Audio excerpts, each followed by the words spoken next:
들게 마시고 악에서 구원하소서. 대개 주의 나라 주의 권세 주의 영광 영원히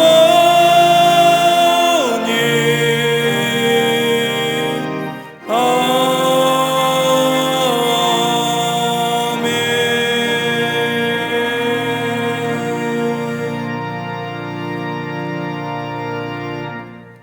주 여호와의 영이 내게 내리셨으니 이는 여호와께서 내게 기름을 부어사 가난한 자에게 아름다운 소식을 전하게 하려 하심이라.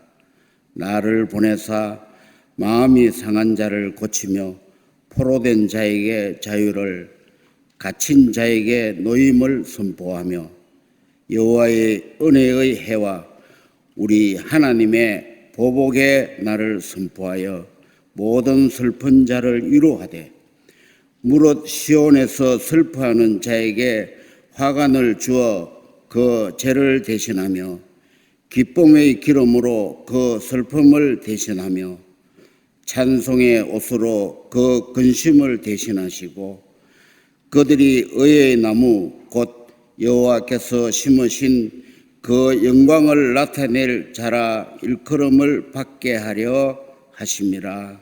아멘.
코로나로 인해서 우리 갈릴리 성가대가 다 함께 찬송을 못하지만 중창단이 귀한 찬양해 주셔서 감사합니다.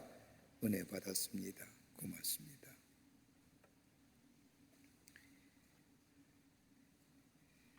구약 성경을 읽을 때마다 곳곳에 기록되어 있는 이스라엘 민족의 순환사를 읽게 됩니다. 이스라엘 백성은 애굽의 430년의 노예 생활과 바빌론의 70년의 포로 생활을 겪었을 뿐만 아니라 아시리와 이집트, 헬라의 지배도 받았습니다.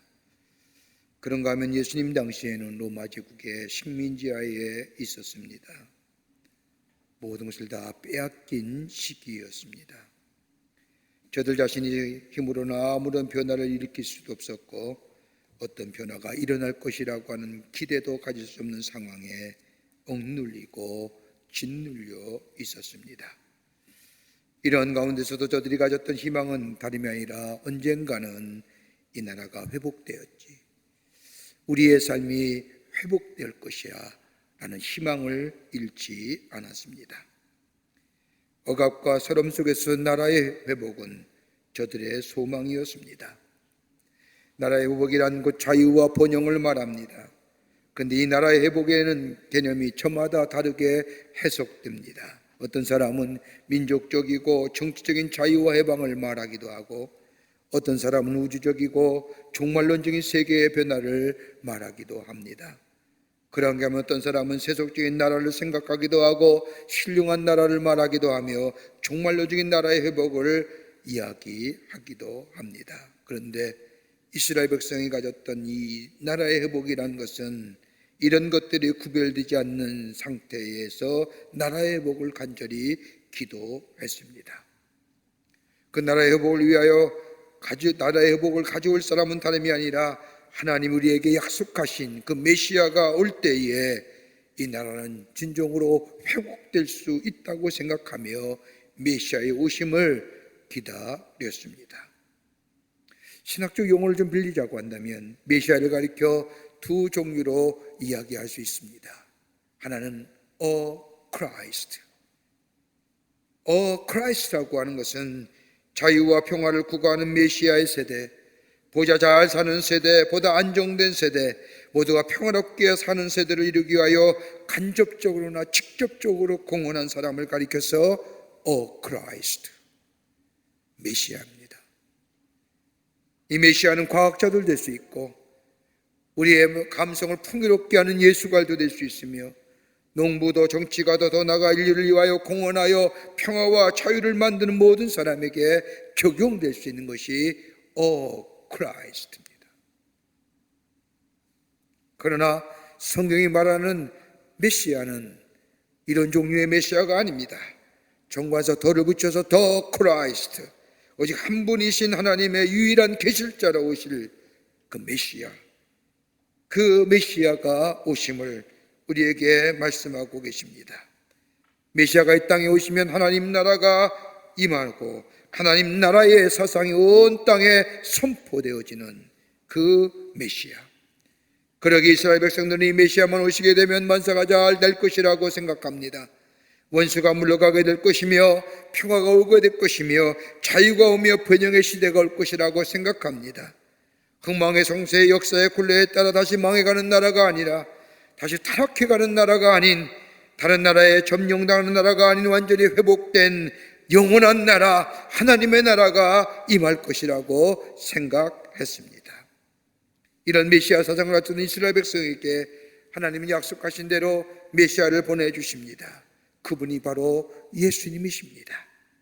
예수님이 땅에 오신 목적을 보면 누가복음 4장 18절 19절 말씀에 이렇게 예수의 오신 목적을 우리에게 말씀하십니다. 주의 성령이 내게 임하셨으니 이는 가난한 자에게 복음을 전하게 하시려고 내게 기름을 부으시고 나를 보내사 포로된 자에게 자유를, 눈먼 자에게 다시 보게 함을 전파하며 눌린 자를 자유롭게 하고 주의 은혜를 전파하게 하려 함이라. 예수의 오신 목적을 분명히 우리에게 말씀하십니다. 이 말씀은 다름이 아니라 오늘 우리가 함께 읽은 이사야서 61장 1절부터 3절에 근거한 말씀입니다. 예수님이 이 땅에 오시면 다른 것이 아니라 가난한 자에게 복음을 전파하시기 위해서 이 땅에 오신다는 겁니다. 기쁜 소식, 그 다름이 아니라 포로된 자에게 자유를, 눈먼 자에게 다시 보게 하기 위하여 눌린 자를 자유롭게 하시기 위해서, 그리고 주의 은혜를 전파하시기 위해서 우리 예수님이 이 땅에 인간의 몸을 입으시고 오신다는 겁니다. 우리는 지금 대강절기를 보내고 있습니다.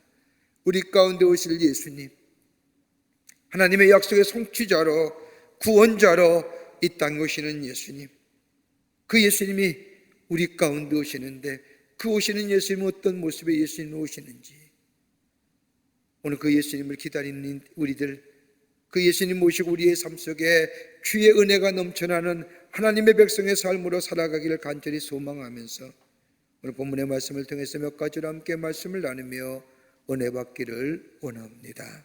첫째는, 우리 예수님은 가난한 자에게 아름다운 소식을 전하기 위해서 오신다는 겁니다. 가난한 자에게 아름다운 소식을, 오늘 이사야서 61장 1절의 말씀을 보면 가난한 자에게 아름다운 소식을 전하게 하려 하심이니라, 이렇게 본다고 한다면 기독교의 복음은 가난한 자에게 전하는 복음, 사회복음이라고 해도 과언이 아닙니다.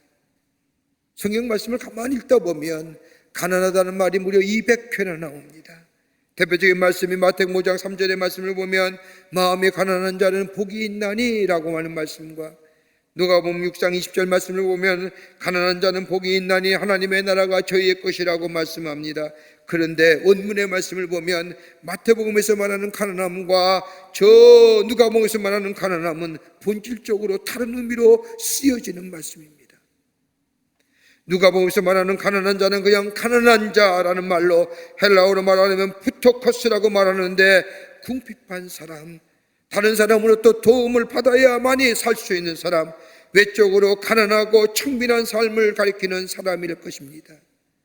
여러분, 가난하다는 것을 여러 가지로 많은 것으로 의미하고 이야기하지만은, 가난하다는 것은 다름이 아니라 생존에 필요한 것으로 박탈당한 사람들,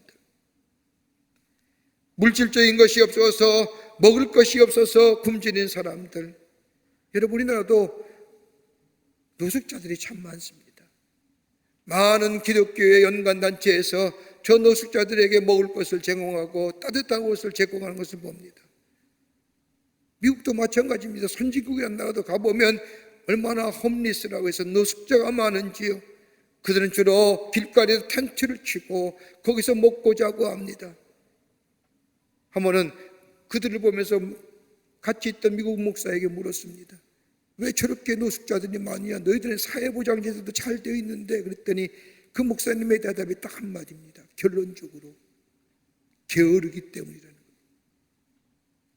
일할 수 있음에도 일걸 찾으려 하려고 해요. 한마디로 게으름 때문에 길거리에서 구걸하며 다른 사람의 도움을 요청한다는 겁니다. 가난하다는 것은 다름이 아니라 생존에 필요한 기본적인 것을 박탈당한 사람들, 그것이 자이든 타이든 가난한 사람. 또 하나의 가난한 사람이라고 한다면 불의와 사회학 때문에 억압당하고 빈곤한 사람들일 겁니다. 사회적 모습 때문에 가난하게 사는 사람들이 이 세상에 많이 있습니다. 여러분, 통계에 의하면 세계 인구의 5분의 1이 절대 빈곤에 허덕이며 산다고 합니다. 숫자로 말하면 8억만 명이 넘는 인구가 질병과 굶주림에 시달리고 있다는 겁니다. 그러면서 북어보에 보면 인류의 5분의 1이 전 인류의 생산량의 5분의 4를 소비한다고 합니다. 저 아프리카의 나라의 빈곤층에 있는 아이들 굶주리고 그리고 못 먹어서 죽어가는 사람이 얼마나 많은지. 가난한 모습입니다. 그런데 마태복음에서 말하는 가난한 자는 다른 의미로 쓰여집니다. 그냥 가난한 자가 아니라 그 마태복음 5장의 말씀을 보면 심령이 가난한 자, 앞에 심령이라고 합니다. 다른 말로 말하면 영적으로 가난한 것을 말합니다. 내적인 가난을 의미합니다.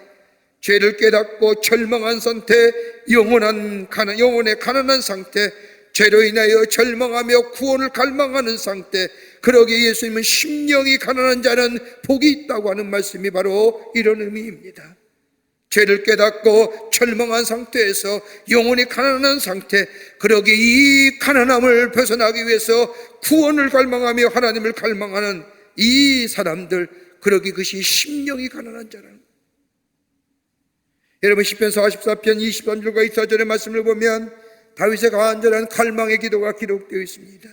하나님을 향하여 간절한 구원의 갈망, 그가 없어서 하나님을 갈망하는 것이 아니라, 가난해서 갈망하는 것이 아니라, 외적인 환경에 어렵고 힘들어서 갈망하는 것이 아니라, 내적 갈등, 그 죄로 인하여 절망하며 구원을 갈망하는 기도가 시편 44편에 나와 있습니다. 주여께서 어찌하여 주무시나이까? 일어나시고 우리를 영원히 버리지 마소서.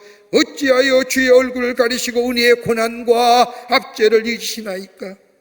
하나님을 향하여 구원을 갈망하는, 하나님만이 나의 구원자가 되시고 하나님만이 나의 인도자가 되시며 이 환난과 고통과 어둠에서 하나님만이 구원하실 수 있다고 하는 하나님을 향한 갈망함.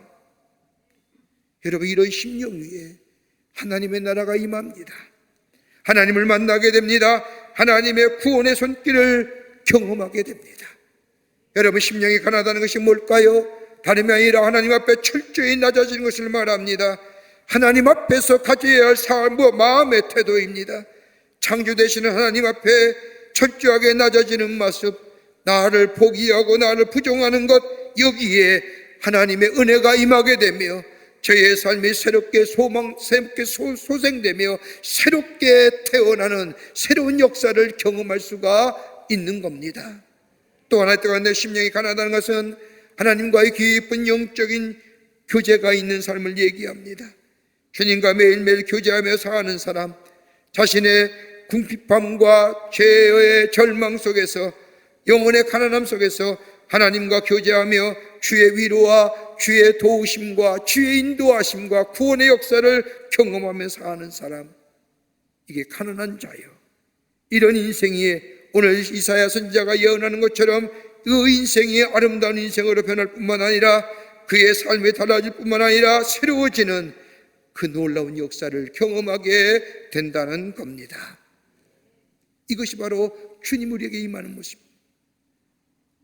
깨끗한 심령으로 자신의 죄의 절망과 자신의 삶의 모습을 뒤돌아보며 하나님, 나의 구원자 되시는 주님, 주님만이 나의 구원이 되시고 주님만이 나의 인도자가 되신다고 고백하며 자기를 부정하며 자기가 철저하게 포기하는 그 심령 위에 우리 주님이 오셔서 그의 삶을 새롭게, 저 아름다운 인생으로 저의 삶을 새로운 존재로 새롭게 변화시키는 역사가 있어지게 될 줄 믿습니다. 두 번째는 상한 자를 치유하기 위해서 오셨다는 겁니다. 상한 자를 치유하시기 위해서 우리 주님이 이 땅에 오셨다는 겁니다. 오늘 이사야서 61장 1절의 말씀을 보면 말을 보내사 마음의 상한 자를 고치시며, 여러분, 기독교의 복음은 치유의 복음입니다. 주의 말씀을 듣는 자마다 새로운 치유의 역사를 경험하며 회복합니다. 마음의 상한 자가 예수 앞에 나오게 하면 그의 마음속에 치유함과 위로함을 경험하게 됩니다. 여러분, 복음서의 말씀을 가만히 보십시오. 복음서의 말씀을 보면 3분의 1이 예수님의 치유의 사역으로 기록되어 있습니다. 예수 앞에 나와 구하기만 하면, 예수님 앞에 나와 부르짖기만 하면, 그럴 때 예수님이 돌아보기만 하면 그 안에 치유와 회복의 역사를 경험할 뿐만 아니라 슬픈 마음이 위로함을 받고 절망 가운데 있는 사람의 새로운 소망의 삶으로 새롭게 변화되는 것을 보게 됩니다. 여러분, 우리가 이 땅을 살면서 경제적으로 풍요할지는 모르지만 마음의 상처가 얼마나 많은지요. 다른 사람이 알지 못하는 마음의 상처 때문에 이것이 나중에 육체의 질병으로 발전되는 것을 보게 됩니다. 정신질환으로 고생하는 사람, 밤에 잠을 이루지 못하는 사람, 삶의 풍요로움은 모르지만은 정신적으로 영적으로 병들어 있는 사람이 얼마나 많은지요. 이 상한 마음 가지고 어찌할 줄 몰라 절절절긍긍하다가 하나님이신 귀한 생명을 끊어버린 사람이 우리 주변에 얼마나 많아요. 얼마 전에 생명에 관해서 자살 방지를 일하시는 목사님과 만나서 이야기하는 가운데 제가 얼마나 큰 충격으로 다가왔네. 그 목사님이 이야기하면 하나의 자살로 죽는 사람이 교통사고로 죽는 사람보다 더 많다. 스스로 목숨을 끊는 사람. 자살을 자살을 시도했지만 실패한 사람이 무려 70만 명이 넘는다는 거예요. 여러분 생각해 보세요. 주변에 5명만 있었다고 한다면요, 염세적이고 부정적이고 스스로 목숨을 끌고자 하는 절망과 극한 상황 속에 있던 사람들이 난 죽을래, 나 더 이상 안 살래, 이런 부정적인 얘기를 한마디만 했다. 주변에 5명만 있다면 350만 명이 이 영향받는.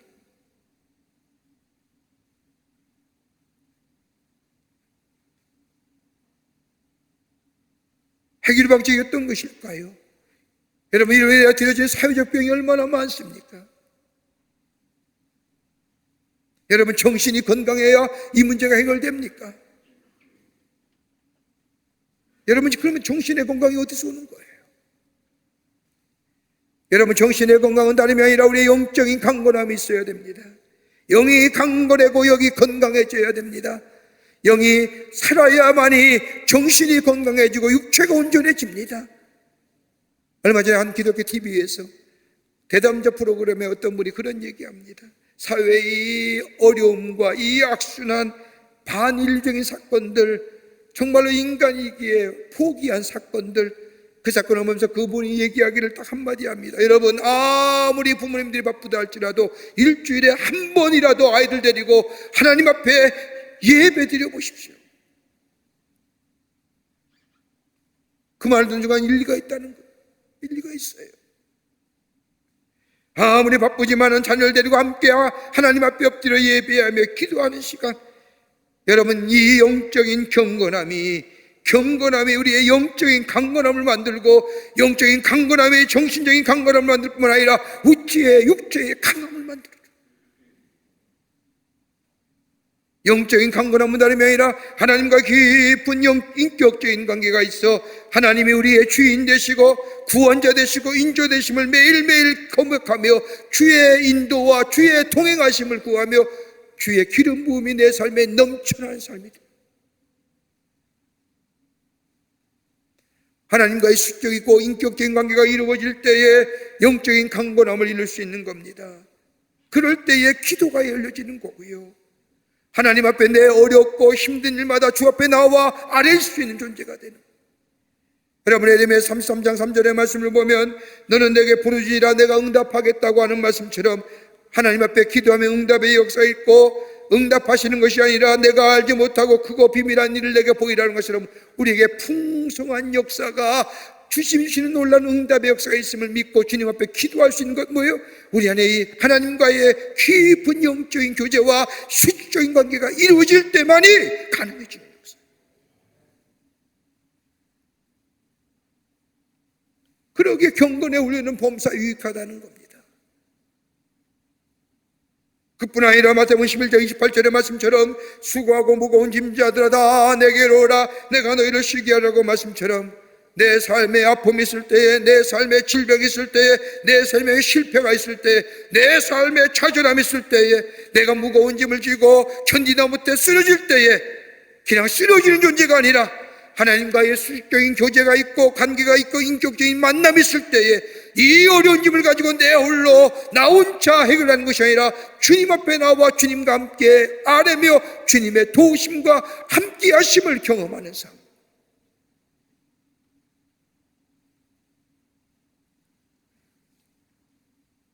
이럴 때에 우리의 삶에 치유와 역사가 일어나며 회복의 역사가 일어나며 놀라운 하나님의 은혜를 경험하는 하나님의 복된 백성의 삶으로 살아가게 되는 겁니다.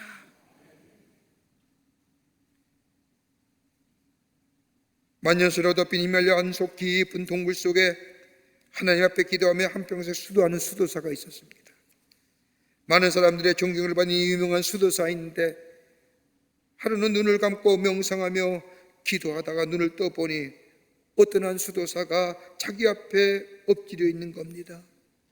누구시오? 물어봤더니 저는 저 건너편에 가톨릭 수도원의 원장입니다.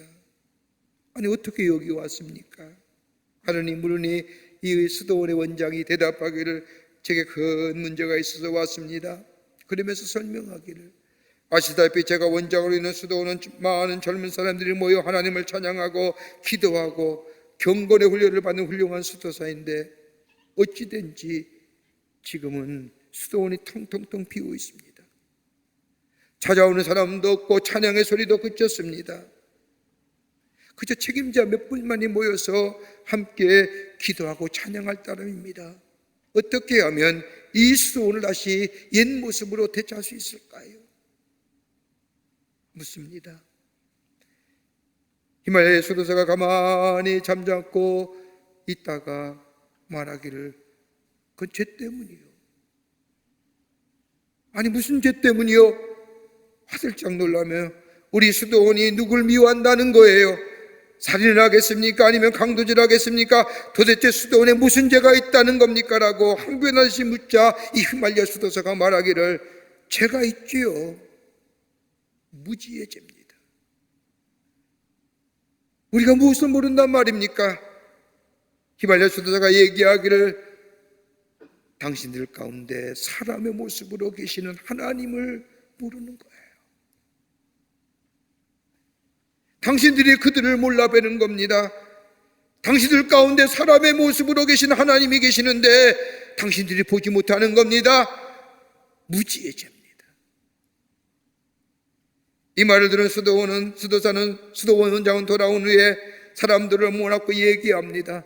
내가 어느 날 히말라야에 사는 수도사를 만났는데 수도사가 우리에게 이야기하기를 우리 가운데 하나님이 계시는데 그 하나님을 몰라본다는 거예요.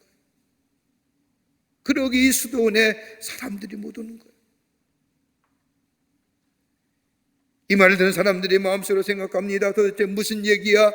우리 가운데 하나님이 계시다니, 우리 가운데 사람으로 모습으로 계시는 하나님이 계시다는지. 그 말을 생각하며 그 말을 마음속에 두고 있는 동안에 저들이 서로 말을 조심하게 되고 믿음을 다시 추스리게 되고 그리고 서로를 존경하기 시작합니다. 저분이 하나님 아닐까? 저분이 우리 가운데 사람의 모습을 하고 계신 하나님은 아닐까? 서로 간에 말을 조심하며 존중히 여기며 되며 어느 사이인가 저들에게서는 찬송이 불러지게 되고 감사한 마음이 생겨지게 됩니다. 누구인지 모르지만은 우리 안에 하나님이 계시다는 생각, 하나님이 우리와 함께 계시다는 생각, 이렇게 되자 수도원의 분위기가 확 바뀝니다. 감사의 찬송으로 충만해졌습니다. 그렇게 되자 저들의 마음이 치유되기 시작하게 될 때에, 회복되기 시작할 때에 다시금 젊은이들이 다시 수도원에 모여지기 시작하며 냉랭했던 수도원이 은혜가 충만해지고 감사로 넘치는 수도원으로 바뀌었다는 이야기입니다. 여러분, 우리의 영혼이 치유될 때에, 우리의 정신이 치유되고 우리의 영혼이 치유될 때에 우리의 눈이 달라지며 어둠만 보며 절망하며 좌절하며 탄식하며 이런 마음에서 주님이 내 안에 계시어 우리의 영혼을 새롭게 하고, 우리의 영혼이 새로울 때 우리의 정신이 새로워지고 우리의 정신이 새로울 때 보는 것이 새로워지는 역사, 이런 놀라운 치유와 회복 역사는 다름이 아니라 우리 주님이 우리 가운데 계실 때에 상한 마음을 치유하시기 오시는 그 주님을 모시고 사는 자에게 이런 놀라운 치유와 회복의 역사가 있어지게 되는 줄 믿습니다. 그 주님 모시고 사는, 그 주님 우리 가운데 오시는 겁니다. 상한 자에게 치유함의 역사를 주시기 위해서. 끝으로 주의 은혜를 주시기 위해서 오신다는 겁니다. 주의 은혜를 선포하시기 위해서. 오늘 이사야서 61장 3절의 말씀을 보면 무릇 시온에서 슬퍼하는 자에게 화관을 주어 그 죄를 대신하여 기쁨의 기름으로 그 슬픔을 대신하여 찬송의 옷으로 그 근심을 대신하고 그들의 의의 나무 곧 여호와께서 심으신 그 영광을 나타낼 자라 일컬음을 받게 하려 하심이라. 하나님 앞에 나오는 자, 아니 주님과 함께 거하는 자, 주의 은혜가 그에게 임한다는 겁니다. 슬퍼하는 자에게 기쁨이, 죄를 대신하여 기쁨의 기름을 그 슬픔으로 대신하신다는 겁니다. 찬송의 옷을 입으시고 그 근심을 대신케 하시고 의롭게 덧입혀 주셔서 하나님의 자녀로 하나님의 영광을 나타나게 해 주신다고 약속하고 계십니다. 이것이 바로 주의 은혜입니다. 예수님이 이 땅에 오신 이는 다름이 아니라 우리에게 주의 은혜를 허락하시기 위해서 변화될 수 없는 가능성이 없는 사람, 정말로 무질서한 것을 모르는데도 무질서함을 무질서인 줄 모르고 사는 사람들, 파괴되어 있는데도 파괴되어 있는 줄도 모르고 사는 자들에게, 사로잡혀 있는데도 사로잡혀 있는 줄을 모르는 자에게 새로운 변화의 가능성, 주의 은혜를 허락하기 위해서, 새롭게 됨의 역사를 경험하시기 위해서, 나라가 새로워지고 우리의 공동체가 새로워지고 우리의 가정이 새로워지고 기쁨과 감사와 감격의 삶으로 살아가게 하시기 위해서, 우리 주님이 그 은혜를 주시기 위해서, 은혜를 선포하시기 위해서 우리 주님이 이 땅에 오신다는 겁니다. 그 주님 모시고 사는 자에게 기쁨이, 감사와 감격이 넘쳐나는 인생으로 살아가게 됩니다. 예수님 오신을 기다리는 대강절입니다. 나라가 안팎으로 참으로 어렵습니다. 혼란스럽습니다. 인간의 탐욕으로 만든 코로나19로 인하여 지구촌에 얼마나 많은 사람들이 죽어갈 뿐만 아니라 두려움과 염려로 인하는 수많은 일들, 아마도 이때 예수님이 이 땅에 오시는, 구원해 주러 오시는 저 2000년 전에도 지금의 모습과 별 다른 모습 아니었을 겁니다. 그 주님 오심을 기다리는 자, 가난한 자에게 기쁨을 주시기 위해서, 가난한 자에게 복된 소식을 전하기 위해서, 상한 자에게 치유함 주시기 위해서, 금신과 절망 가운데 대신에 은혜를 통하여 저들의 삶을 새롭게 하시기 위해서 우리 주님이 오시는 이 귀한 은혜, 오늘 그 주님 모시고 그 주님과 동행할 때에 우리 안에 새로운 생명의 역사, 치유의 역사, 회복의 역사가 일어나게 되는 줄 믿습니다. 그 주님 모심을 기다리며 그 주님 반갑게 내 삶의 주인 모시고 새로운 하늘의 은혜와 하늘에 주시는 기쁨을 누리며 사는 여러분과 저와 되시기를 주의 이름으로 축원합니다. 하나님 감사합니다. 저희들 사랑하시고 하나님의 자녀 삼으심에 감사합니다. 매년 오는 예수님이 오시는 대강절기지만 참으로 예수님의 오심을 간절히 기다리게 됩니다. 어둠과 절망과 좌절 가운데 오신 예수님, 그래서 그 절망과 어둠과 좌절을 몰아내고 새로운 소망과 빛과 기쁨으로 우리에게 주신 그 예수님, 어서 오시어 내 마음에 자정하시어 우리의 삶에 새로운 하나님의 은혜를 넘치게 하시어 기쁨과 감사와 참성이 넘쳐난 삶으로 인도하여 주시옵소서. 성령이 함께하여 주시옵기를 원하오면서 예수님의 이름으로 기도하옵나이다. 아멘.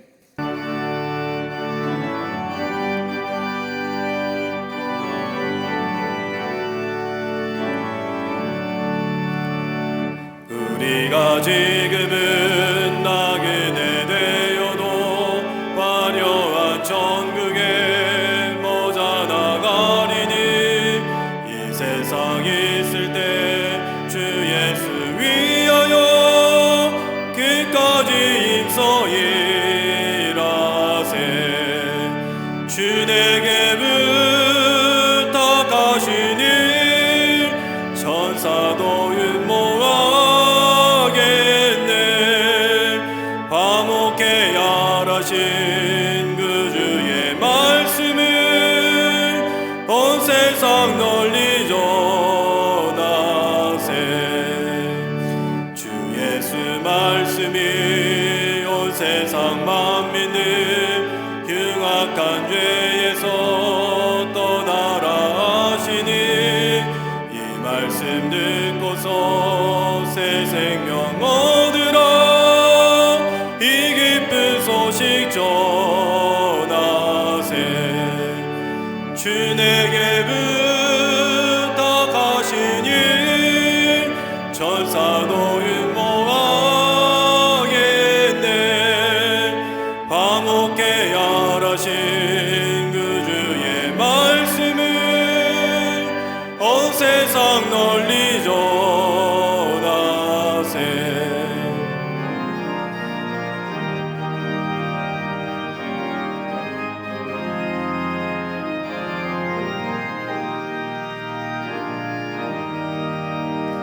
영생의 복락과 천국에 갈 길을 만 백성 알도록 나가서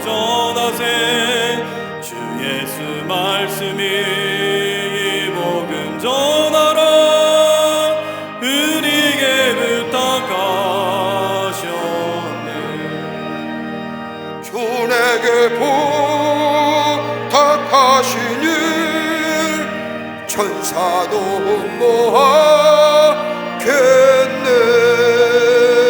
화목해 하라시 구주의 말씀을 온 세상 널리 전하세.